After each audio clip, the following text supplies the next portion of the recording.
तरी धाराशिव लातूर बीड विधान परिषदेच्या निवडणुकीमध्ये महाविकास आघाडीचे अधिकृत उमेदवार महेश देशमुख हे निवडणूक लढवत आहेत आणि या निवडणुकीमध्ये ते इतिहास रचतील असा मला आत्मविश्वास आहे.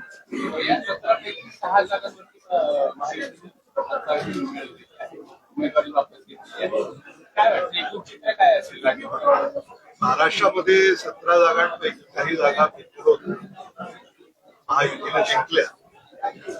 मला असं वाटतं त्याचं काही फार कौतुक आहे असं मी समजत नाही.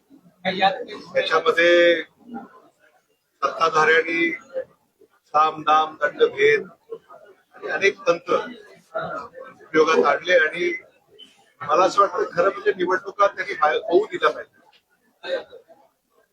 निवडणुका लोकशाहीचा आत्मा आहे आणि निवडणुकात जर सत्ताधारी होऊ देणार नसतील तर लोकशाही जिवंत राहणार नाही.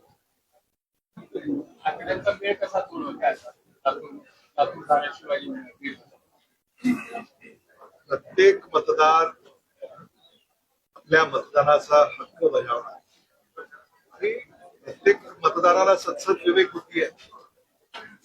सगळंच काही आकड्यावर होतं असं नाही. त्यामुळं आकडा हा जो काही शब्द प्रयोग अलीकडं जे प्रचलित होत चाललेला आहे मतदारांचा अवमान करणार आहे. मतदानाचा किमान अवमान होणार नाही असं तरी आपण वागलं पाहिजे.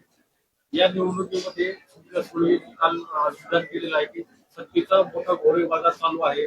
उमेदवाराला पैसे देऊन विकत घेतले जात आहे. कसं बघताय तुम्हाला तर आता महेश देशमुखांचं कौतुक करावं लागेल कारण ते निवडणूक लढतायत. उमेदवारीचा अर्ज मागे घेतला नाही त्यांनी. असेच लढवय्ये इतिहास घडवतात. मला असं वाटतं की धाराशिव लातूर बीड खरंच तो लढतोय आपल्या भागासाठी त्याच्या मागे मतदार उभे राहतील अशी मला खात्री आहे.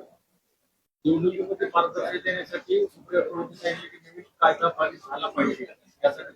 सुप्रिया सुळेंनी ज्या पारदर्शकतेबद्दल वक्तव्य केलेलं आहे कायदा आणण्याची भूमिका घेतली आहे त्याचं मी स्वागत